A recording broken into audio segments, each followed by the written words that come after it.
Itu satu hal yang penting ya. Kalau nggak punya data, bagaimana mau mengevaluasi ya Pak Erik ya? Iya betul. Oke, Betul. siap. Dan data sederhana banget ya Pak Erik ya, mulai dari yang dicatat manual itu juga udah masuk data sebenarnya ya Pak ya. Iya betul. Nggak harus yang pakai alatnya software yang canggih gitu ya Pak Erik ya. Iya betul. Sederhana aja boleh ya. Oke, siap. Masya Allah. Apalagi Pak Erik, insight menarik yang Pak Erik dapatkan ketika mengunjungi rekanan kita. Insight yang juga menarik kita dapat di keliling kemarin itu, ini juga pelajaran yang mahal memang Pak Angga. Karena memang diakui atau tidak, market itu kan dinamis banget loh. Oke, benar. Dinamis banget, kondisinya dinamis banget. Ada beberapa teman-teman yang memang bagus naik, ada yang beberapa teman-teman yang stabil, naik atau turun sedikit.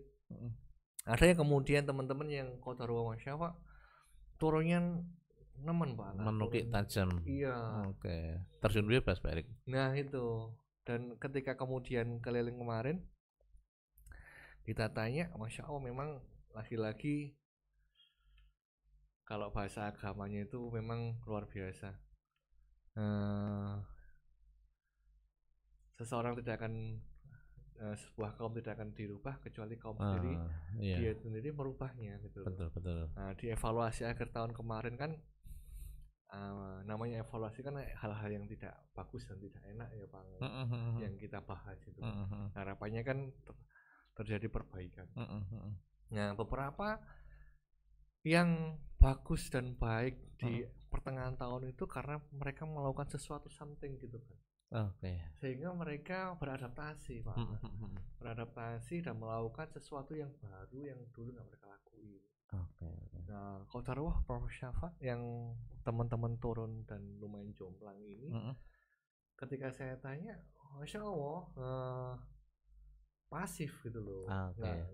Nggak ada melakukan something itu tadi ya. Iya, nggak lakuin apa-apa Pak.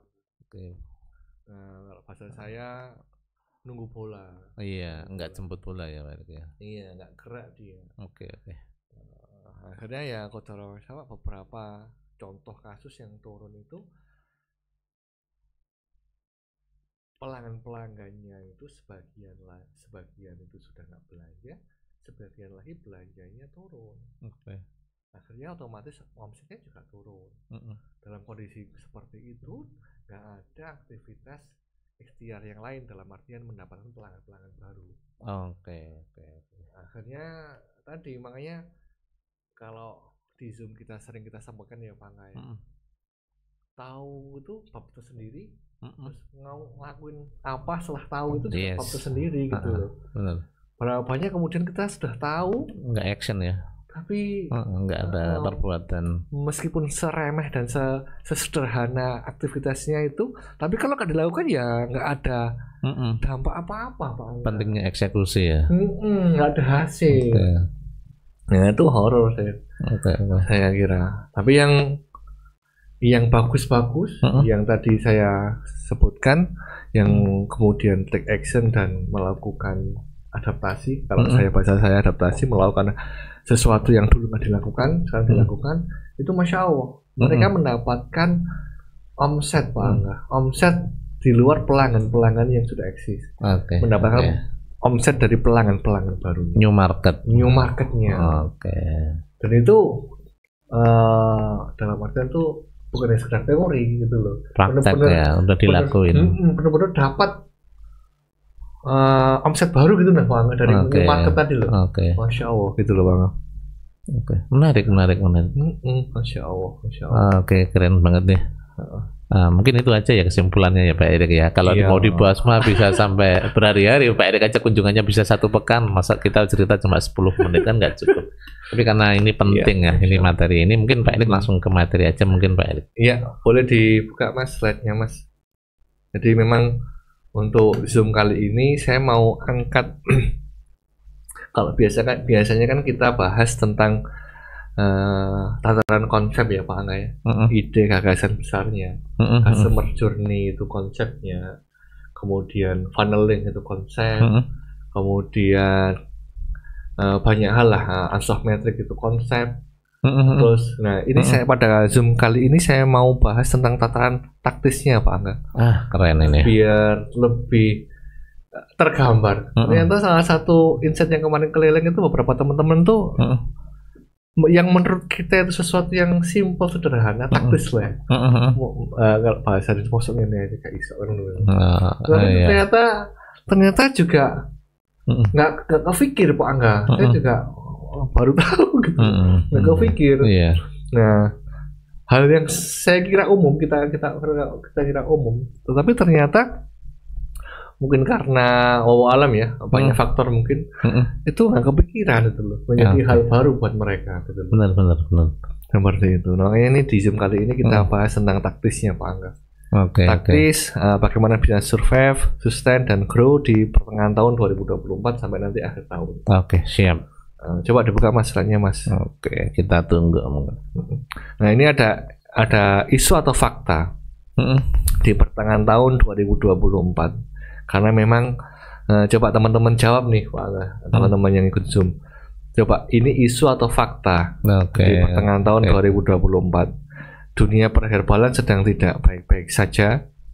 Omset menurun, sepi pembeli, kemudian stok barang expired, kemudian pada beralih ke bisnis lainnya. Beberapa jaringannya tadi yang tidak belanja. Kemudian produk semakin banyak, produk sejenis ataupun beda jenis. Yuk yang sudah join di live silakan coba ketik di kolom komentar, beneran nggak isu atau fakta itu ya? Apakah isu atau cuma isu atau fakta? Benar-benar mungkin teman-teman ngalami atau enggak? Oke. Coba. Ayo kita tunggu Pak Erik. Siapa yang mau memberikan masukan komentar ini? Coba teman-teman dijawab. Apakah benar terjadi di teman-teman? Atau cuma isu ya Pak Erik? Iya betul. Saya dengar juga sih kayak gitu Pak Erik. Iya kan di beberapa di Facebook kan. Nah itu apakah keluhan cuma dia seorang atau menyeluruh gitu kan? Iya betul. Kalau yang Pak Erik lihat di lapangan gimana Pak Erik? Apakah itu isu atau fakta itu? Pokoknya lagi-lagi circle itu pengaruh Pak. Ini kita bicara tentang informasi yang masuk ke kita ya Pak. Dan respon kita pada informasi tadi gitu. Nah beberapa yang saya kunjungi kemarin keliling itu Kodarwa beberapa yang dia dapat itu sesuatu yang negatif gitu loh.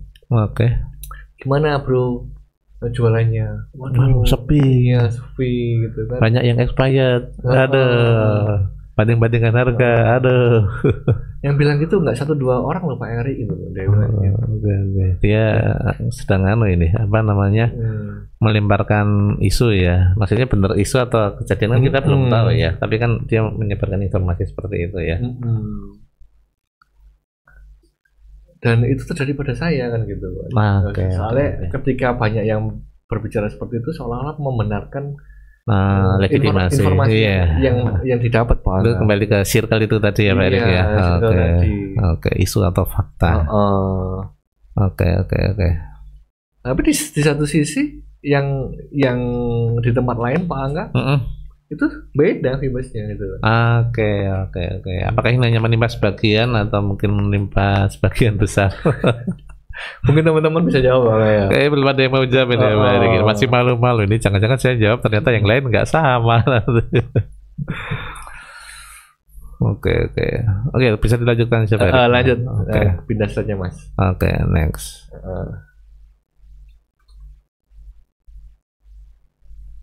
Ini isu kata tadi ya. Satu lagi berarti ya. Iya, bagaimana dengan next? Nah, pertanyaannya kan ini Pak Angga.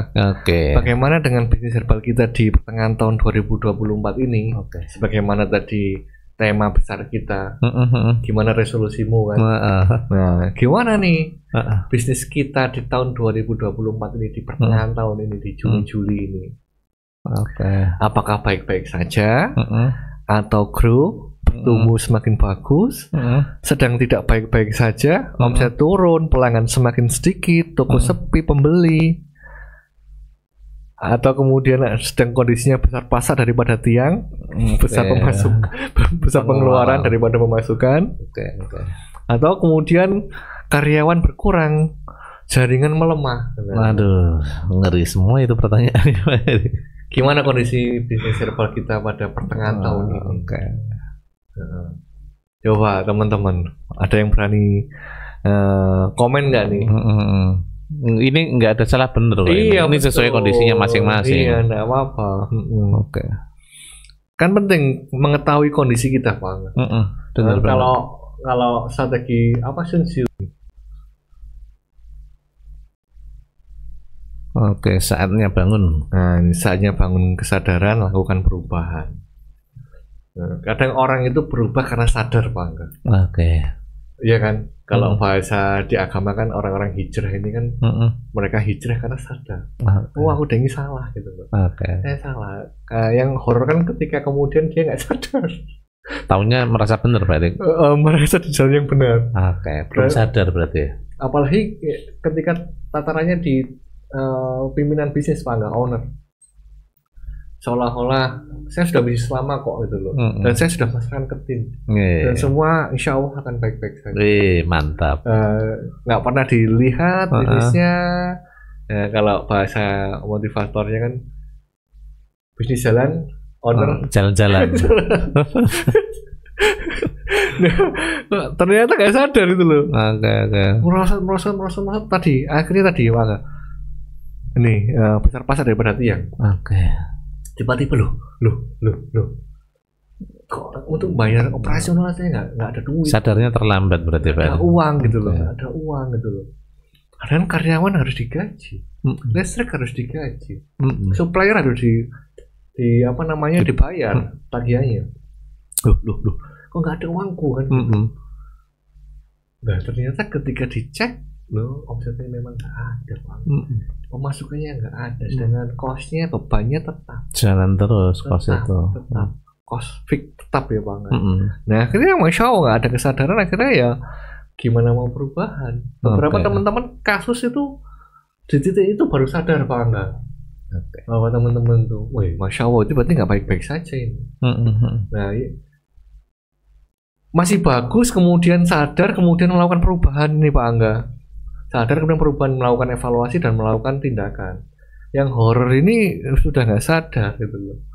Gimana mau melakukan perubahan, mau nggak sadar, Pak Angga? Anak yang sadar, Pak Angga, tapi kemudian bingung mau ngapain. Mau ngapain tuh bingung gitu loh. Bingung, makanya pentingnya kita terus meluaskan cakrawala kita, apalagi sebagai owner atau pimpinan di bisnis kita ya, Pak. Ya. Kalau kemudian kapasitasnya itu saja ya berat nanti, berat. Kalau bahasanya Pak Erik dulu itu lebarkan bahumu.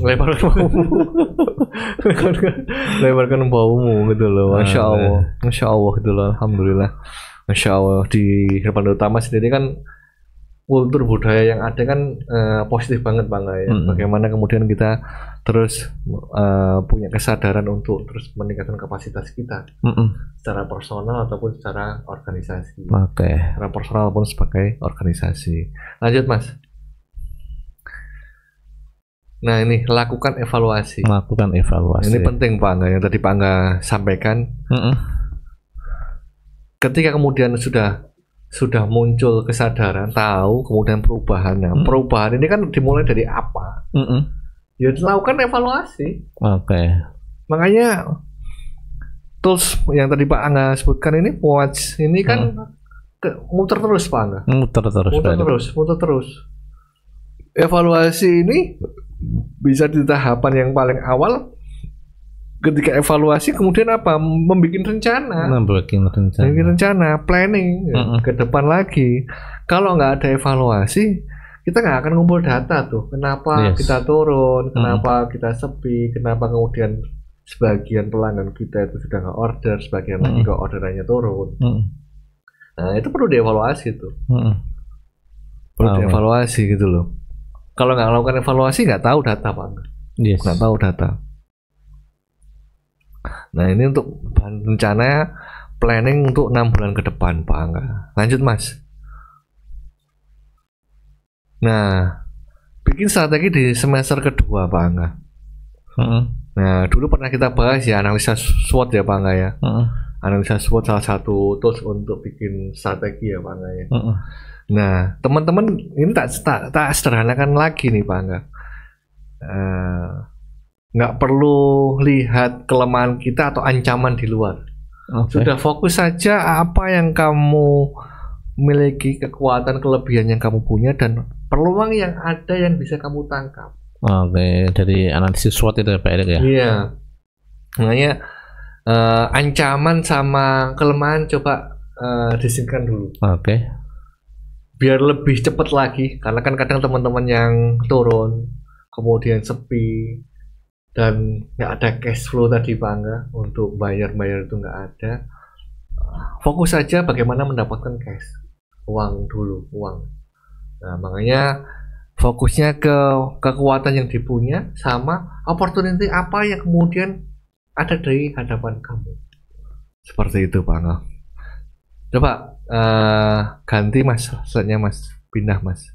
Fokus pada kekuatan diri. Coba di list nih. Anda list kekuatan apa yang Anda punya, bisnis Anda yang Anda miliki. Result apa yang kemudian dimiliki Pak Angga.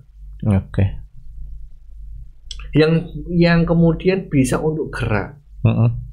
Kadang horor kan, beberapa teman-teman yang turun ini kan kodarullah resultnya kan beberapa hilang Pak Angga. Kekuatannya horor, makanya coba dirilis lagi tuh. Masih punya result apa, kekuatan apa? Pada dirimu itu apa? Nah, di sini tak kasih contoh misalnya nih, ternyata masih memiliki 10.000 database. Ya, beberapa teman-teman melakukan ini Pak Angga. Mencoba merepetisi, menghubungi lagi database pelanggan-pelanggan yang dia punya. Dan alhamdulillah beberapa nyantol Pak Angga. Alhamdulillah. Nyantol. Jadi salah satu strategi teman-teman itu menghubungi kembali pelanggan-pelanggannya, database yang dia punya, barangkali bisa hidup lagi. Seperti itu. Dan dilakukan dan berhasil.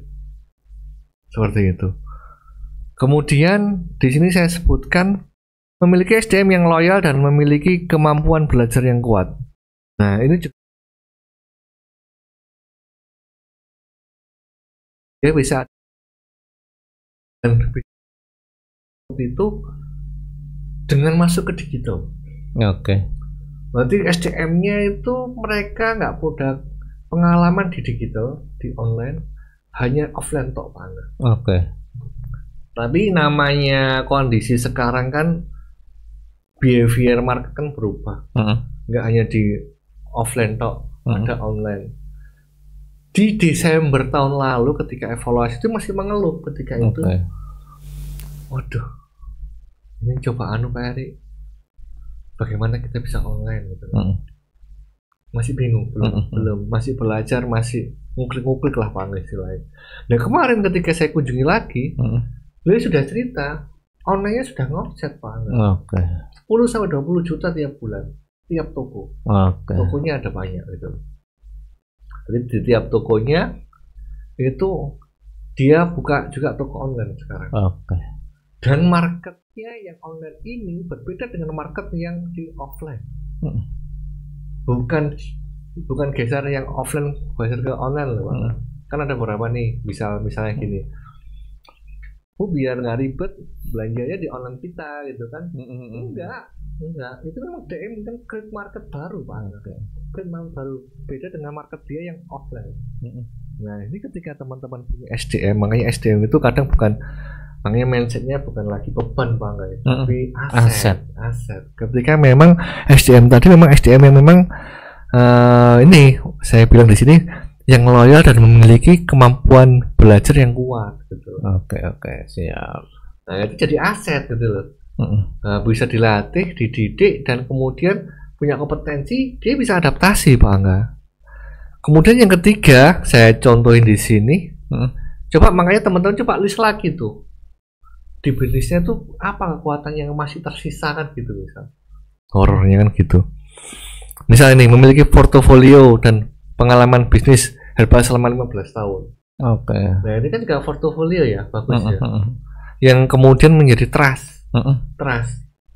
Nah ini bagaimana kemudian punya benefit value ini bisa dimanfaatkan. Kemudian memiliki terapis ahli dan klinik pengobatan. Nah bagaimana kemudian kekuatan diri tadi dikumpulkan sehingga kita bisa tahu nih kita mau nyerang yang kayak apa dengan kekuatan tadi. Karena kesimpulannya gitu Pak. Oke. Lanjut Mas, akhirnya dimatchingkan dengan ini Pak, dengan peluang yang kemudian ada di depan kita. Makanya peluang ini harus melebarkan pandangan. Luaskan penglihatan, lihat dan temukan apa peluang yang ada yang bisa kita eksekusi. Ketika kita sudah ngantongin data-data kekuatan kita tadi resource data lain-lain lah ya. Iya, uang kita masih segini, aset-aset karyawan ya. Kita masih punya motor, kita masih punya mobil, misalnya apalah ya. Nah, kemudian kita cek tuh opportunity-nya di eksternal kita nih, opportunity-nya apa itu kan? Peluangnya apa peluangnya gitu loh, yang kemudian kita bisa hajar itu dengan kekuatan kita gitu loh. Coba listen. Nah, tidak semua orang bisa melihat apa yang tidak semua orang bisa melihat sesuatu peluang yang semua orang itu nggak lihat gitu loh Pak. Opportunity kan gitu Pak. Iya, nggak semua orang bisa ngelihat. Iya kan? Orang-orang tertentu. Iya. Misalnya yang dilihat sama, tapi sudut pandangnya beda ya. Hanya orang-orang tertentu yang ngerti bagi peluang gitu loh. Contoh kita pakainya sekarang elektronik ya, etal ya, kartu ya, nggak pakai uang tunai cash, itu kan. Nah, beberapa orang nangkep itu opportunity kan, kemudian kalau pakai tangan aja nggak apa namanya Pak, nggak sampai. Kemudian ada namanya tonggo, tol itu, tengah tol. Padahal sepele sederhana, tapi ini semua orang nangkep peluang ini ya. Iya nggak? Seperti itu. Nah, kalau bahasa pengusaha-pengusaha Cina itu juga Masya Allah menarik. Di salah satu buku yang saya baca itu, ketika terjadi kekacauan dan kerusuhan, ketika semua toko tutup, kamu jangan tutup tokomu, buka gitu loh, karena orang butuh barang ketika seperti itu gitu. Butuh barang pasti laku gitu loh, buka. Nah, persepsi ini orang kan ketika kerusuhan dan kekacauan kan wedi kan Pak, takut zaman sekarang. Nah itu mesenya teman-teman Chinese ini luar biasa, bukan orang tuh butuh barang ketika seperti itu. Nah opportunity ini nggak semua orang bisa lihat Pak. Makanya kan coba dilebarkan dan diluaskan pandangannya lagi. Opportunity apa tuh yang bisa kita tangkap dan kita bisa eksekusi di situ. Nah ini business owner ini harus bisa nangkap itu, karena memang pengampu kebijakan kan business owner ya Pak. Betul banget tuh. Harus ada nek bahasa di grounded itu, di grounded atau di Malang itu Pak, namanya opportunity hunter gitu. Mencari peluang. Putus ya Pak. Kita YouTube. Tapi Zoom-nya masih jalan. Iya ini. Tapi kita ngasih tahu yang di Zoom tadi gimana ya? Oke, kita mungkin lanjut 5 menit lagi aja Pak Erik. Biar apa namanya? Yang putus Zoom atau yang Zoom? Oh, yang Zoom. Tapi YouTube jalan. Masih running. Ya, kita running sampai jam 11. Ya, oke, siap. Kita lanjut Pak Erik. Bisa diminum dulu Pak Erik. Iya. Nanti dikabari di grup mungkin Pak, teman-teman. Bismillah.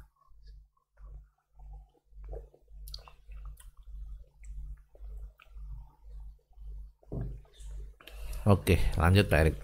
Itu namanya business owner harus punya mentalitas opportunity hunter Pak, mencari peluang Pak. Hunter mencari peluang. Mencari ya, nggak menunggu ya. Nggak menunggu, mencari peluang, mencari opportunity hunter. Nah di sini kan peluang apa yang harus kamu tangkap gitu loh. owner kalau kemudian nggak tahu ada peluang terus piye gitu loh Bang, terus gimana ya apa gitu loh dengan bisnisnya. Ini penting, opportunity hunter ini harus dimiliki sama teman-teman. Ada peluang apa yang kemudian kita bisa garap, kita eksekusi dengan kekuatan kita, kekuatan kita yang kita miliki. Ini harus punya opportunity hunter, makanya lebarkan pandangan. Opportunity hunter. Ini beberapa contoh yang saya bawakan di sini Pak Angga. Misal nih, bisa melakukan sinergi, buka praktek terapi di toko herbalnya dengan para terapis. Misal selama ini tokonya nggak ada terapisnya, dan Anda punya kenalan terapis, dan ada spek kosong di toko Anda. Nah itu bisa menaikkan traffic atau mendatangkan pelanggan baru tadi, new market, dengan ini kolaborasi dengan terapis banget. Yang kedua, saya kasih contoh di sini. Ini juga menarik nih Bang. Bikin toko baru di depan atau di sebelah tokonya. Jadi memang untuk bikin brand tempat itu bahwasanya kalau cari herbal tuh di situ loh. Biar kelihatan rame gitu. Iya, kalau cuma sendiri kan kadang kan nggak kelihatan, kita nggak nampak Pak. Makanya kalau kita lihat fenomena beberapa pedagang, komunitas pedagang kan ngumpul di satu tempat ya Bang ya. Pedagang buah, sentra buah gitu ya. pedagang buku, pedagang nasi goreng gitu kan. Nang Magelang goreng nasi goreng kayak. Ada lah. Ada ya. Nanti. Senganu maksudku sing rombongan Bang. Oh iya, enggak ada ya kalau jarang ya. Nah, ini gimana kemudian kita punya itu? Buka toko baru di tempat kamu jualan gitu. Memperbanyak toko lah, di online atau di offline itu loh. Biar nanti kelihatan itu brandnya di situ. Kalau cari herbal di situ, naikin toko brand. Kemarin tak kasih masukan situ Bang, salah satu titik yang kemudian saya kasih masukan itu. Karena dia punya toko agak panjang, udah kosong, dia bingung mau apa ya bayarnya. Ini mumpung semangatnya saya ini, dia bilang gitu kan.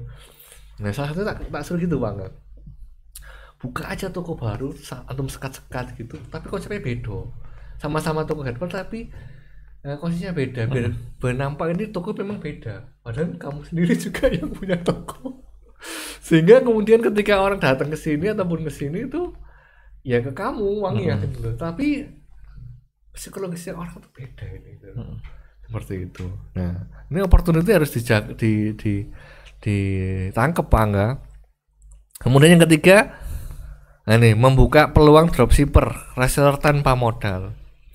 Ini juga opportunity yang luar biasa yang teman-teman harus tangkepin. Ada berapa jaringan kita, satu orang reseller, cuma fee-nya 20% ya Pak ya. Tiap hari kirim-kirim sampai 60 kiriman, sampai 70 kiriman, dropshipper gitu loh. Lumayan kan, kita share profit tetapi dapat pemasukan tambahan kan Pak ya. Share profit itu loh. Nah ini gerakan produk kita biar keluar gitu loh, seperti itu. Kemudian yang juga saya kasih contoh di sini, nah ini menawarkan kepada mereka yang belum kenal kita, new market tadi Pak. New market. Insya kita bahas di slide berikutnya. Masuk komunitas baru, circle baru dan orang baru. Ini juga opportunity yang harus ditangkap. Karena beberapa problem klasik, saya bilang klasik Pak. Itu salah satu teman-teman tuh seperti ini Pak Angga problemnya. Nah gimana Pak Heri itu loh, ketemunya ya si kai aja. Mau circle ini ketemunya ya si ABCD. Circle-nya udah nyoba yang lain tuh, ketemunya masih orang yang sama. Iya. Circle pengajian ketemunya itu. Circle wirausaha ketemunya itu juga. Iya. Akhirnya ya tadi di situ-situ saja. Dan problemnya klasik. Akhirnya kan bahasa saya kemarin tak angkat itu ya red ocean ya Bang ya. Misal market cuma 10 yang ngepung 20 orang, ya wis royoan gitu kan. Harus memang pindah ke circle yang lain, ke komunitas yang lain, ke blue ocean ya bang, ke lautan biru yang memang yang ini tuh nggak kesana gitu loh. Cuma kita aja yang ke situ, kita bisa berenang-renang gitu kan, seperti itu. Lanjut mas.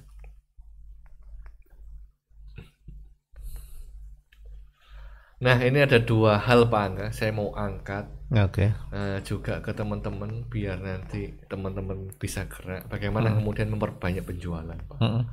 Bagaimana bisa memperbanyak penjualan. Kita fokus di sales saja sudah. Ketika teman-teman Kodarwo sepi, turun,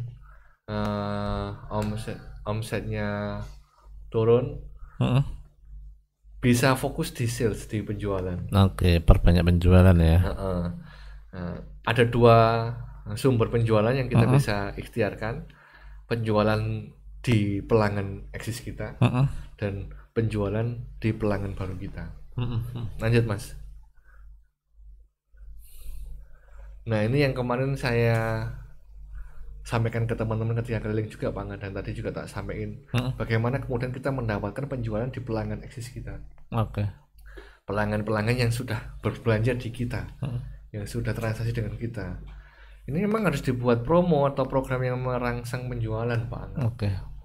Nah ini yang jarang teman-teman lakukan, nunggu program atau promo dari kita, dari pusat Pak. Sehingga ini nyata Pak, dingin ya Pak ya. Karena nggak ada programnya, nggak ada program, nggak ada promonya. Padahal konsumen itu psikologisnya itu pengen menang banyak. Kalau teman-teman perhatiin, tiap bulan itu programnya di MP ya Pak ya, 66, 77, 88. Itu kan memang sengaja dibikin momentum itu biar merangsang penjualan. Ada sales, uang masuk gitu loh. Dan memang menarik gitu loh. Konsumen itu seneng kalau mungkin merasa untung banyak. Masih gak duit itu, apalagi psikologis konsumen itu dia beli bukan karena pakai akal tapi pakai emosional ya. Gitu. Wah mumpung kayak kemarin saya masuk ke itu ya harus beli aja gitu loh, ketika ada buku-buku murah yang bagus yang diincar di waiting list kita gitu kan. Murah-murah ya beli kita gitu. Masalah baca nanti. Tapi kita beli dulu gitu. Beli dulu ada. Nah sama dengan herbal itu juga seperti itu. Psikologi konsumen itu, makanya kadang teman-teman kan mindsetnya kan herbal ini hanya untuk orang sakit. Orang enggak itu loh. Ketika ada promo orang nggak sakit pengen beli gitu loh. Nah ini saya angkat Pak Angga berapa program atau promo contoh yang teman-teman bisa lakuin. Kayak gini kan sebetulnya kan udah umum ya Pak Angga ya. Saat ini ya, poin, reward, bundling, langsung, kupon, undian, voucher. Tetapi ternyata Pak Angga, ada beberapa teman-teman tuh nggak aware dengan seperti ini. Nggak ada promo-promo seperti ini Pak Angga. Ya ada yang melakukan sudah, tapi mayoritas itu belum melakukan Pak Angga. Sehingga ya makanya kalau bahasa kita diskusi di internal itu kan, teman-teman di herbal ini kan promonya tiap hari gitu loh. Sehingga diskonnya tiap hari ya Bang ya. Sehingga akhirnya wes mati, ngapain lagi gitu loh. Paham tuh? Mungkin itu ya Bang ya, mungkin ya. Mungkin itu akhirnya sudah promonya tiap hari, promonya itu langsung promo di angka yang paling bagus, maksimal. Gitu loh. Ini nggak bisa dimainin lagi tuh. Diskon sampai 70% tiap hari. Mau ngapain gitu? Apa mungkin karena itu ya Pak? Ya bisa jadi itu. Sehingga mentok mereka. Padahal yang namanya promo itu ya terbatas. Waktu tertentu dan produk-produk tertentu. Dan itu memang untuk men-trigger biar mereka beli ya Bang. Tapi kalau tiap hari ya sudah nggak istimewa. Nggak istimewa lagi ya. Kalau bahasanya Pak Aris itu masa breakdown tiap hari. Jadi breakdown itu promo itu breakdown dia bilang itu. Masa breakdown tiap hari, masa promo tiap hari. Promo itu sesekali. Gitu. Breakdown itu sesekali. Kapan kerjanya gitu kan breakdown.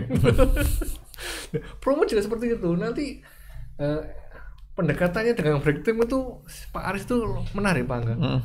Akhirnya nanti bisnismu itu nanti akan lemah, nggak ada nilai tawarnya. Ketika kamu promo terus setiap hari, yang datang ini market baru terus, pelanggan lamanya nggak ada karena sudah nggak ada yang menarik, nggak ada yang istimewa.